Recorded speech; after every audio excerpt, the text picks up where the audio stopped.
नमस्कार बच्चों, AD education channel में आप सभी का स्वागत है। जिन्होंने इस चैनल को अभी सब्सक्राइब नहीं किया या बेल आइकॉन नहीं दबाया, कृपया बेल आइकॉन दबाएं, सब्सक्राइब करें ताकि चैनल पर अपलोड होने वाले सभी वीडियोस आप तक पहुंच सकें। बच्चों, मैं आज आपके लिए 10वीं की कहानी माँ का कमरा लेकर आई हूँ। इसके रचनाकार हैं श्री श्याम सुंदर अग्रवाल। इस कहानी में उन्होंने माँ की भावनाओं के विषय में बताया है। चलिए कहानी शुरू करते हैं।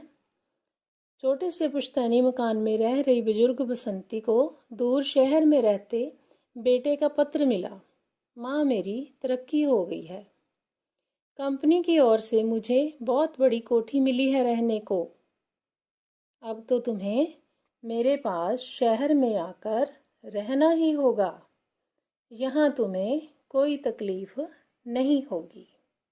पड़ोसन रेशमा को पता चला तो वह बोली, अरे रहने दे शहर जाने को।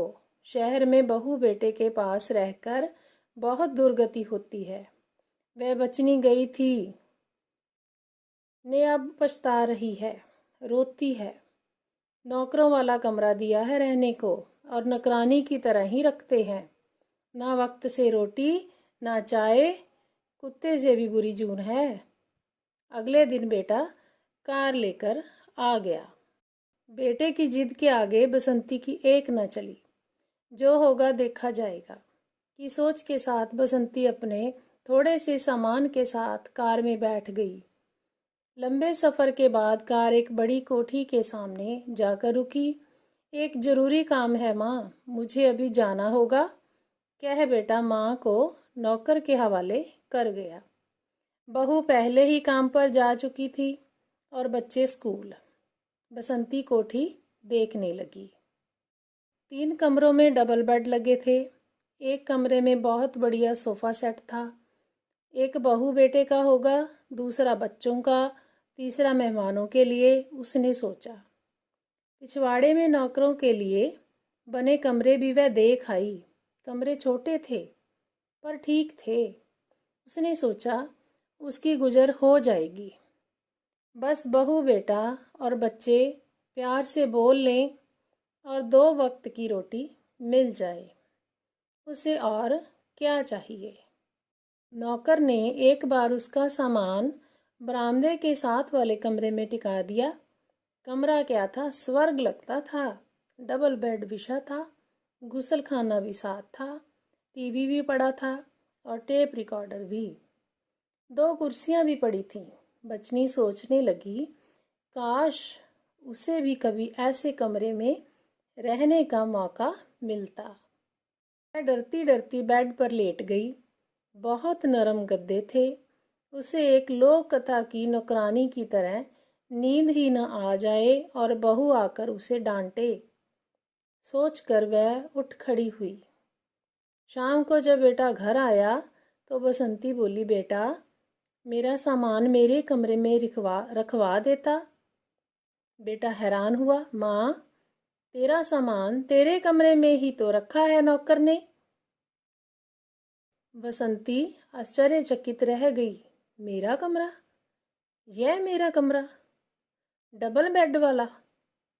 हाँ माँ, जब दीदी आती है तो तेरे पास सोना ही पसंद करती है और तेरे पोता पोती भी सो जाया करेंगे तेरे साथ।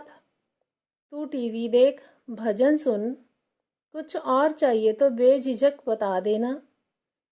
उसे आलिंगन में ले बेटे ने कहा तो बसंती की आंखों में आंसू आ गए। तो बच्चों, ये थी कहानी। अब हम अभ्यास कार्य करेंगे।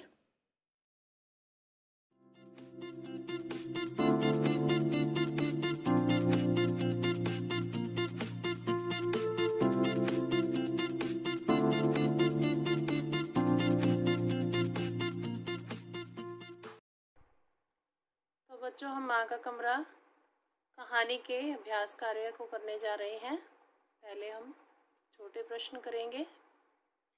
प्रश्न नंबर 1, बुजुर्ग बसंती कहाँ रह रही थी? बुजुर्ग बसंती अपने छोटे से पुश्तैनी मकान में रह रही थी। पुश्तैनी मकान जो हमारे बड़े बूढ़ों बुजुर्गों ने बनाया हो, दादा परदादा का मकान, उसे पुश्तैनी मकान कहते हैं। नंबर 2 प्रश्न, बुजुर्ग बसंती को किसका पत्र मिला?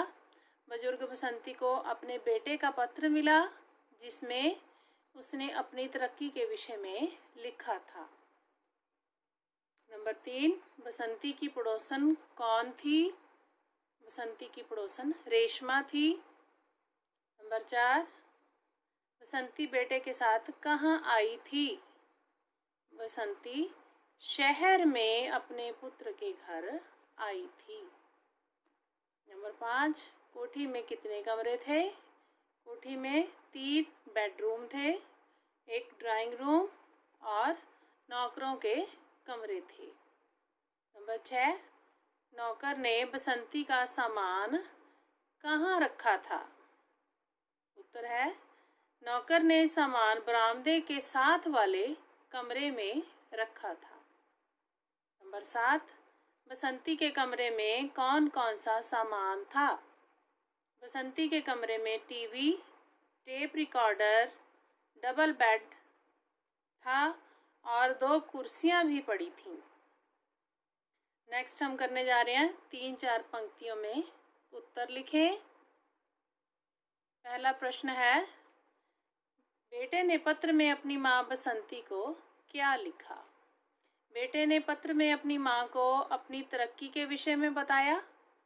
उसने यह भी बताया कि कंपनी ने उसे रहने के लिए बहुत बड़ी कोठी दे दी है। वह अब उसे लेने के लिए आ रहा है। उसे भाव माँ को अपने साथ लेने के लिए आ रहा है। इस कोठी में हम सब बहुत आराम से बिना तकलीफ के रहेंगे। वह अपनी माँ को अपने साथ रखना चाहता था। नंबर 2, पड़ोसन रेशमा ने बसंती को क्या समझाया? रेशमा ने बसंती से बेटे के पास ना जाने के लिए समझाया। शहर में रहने वाले बहू बेटे बुजुर्गों को अपने पास काम करवाने के लिए बुला लेते हैं और मान सम्मान भी नहीं करते।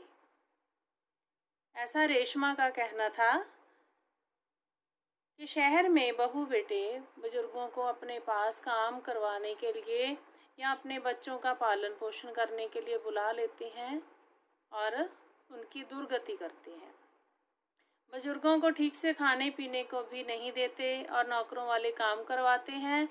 ऐसी बातें कहकर उसने शहर ना जाने को कहा।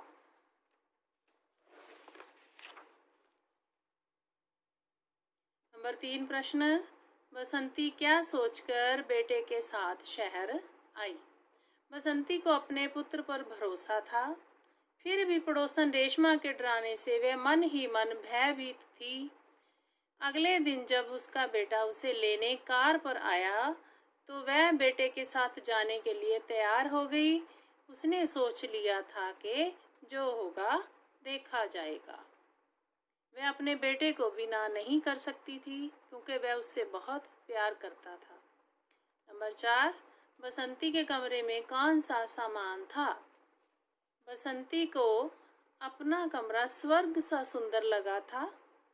उसमें डबल बेड बिछा हुआ था, टीवी पड़ा था, एक टेप रिकॉर्डर भी था, 2 कुर्सियां पड़ी थीं, बेड पर बहुत नरम गद्दे थे। नंबर 5, बसंती की आंखों में आंसू क्यों आ गए?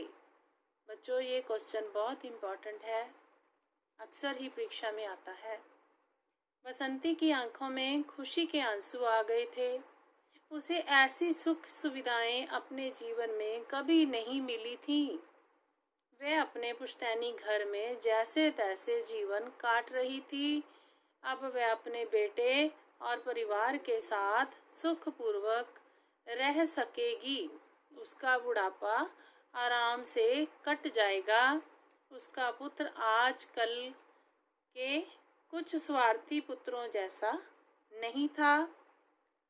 वह माँ से बहुत प्यार करता था और सम्मान भी, इसलिए उसकी आंखें भर आईं। तो बच्चों, आज का अभ्यास कार्य हमारा यही समाप्त हुआ। धन्यवाद।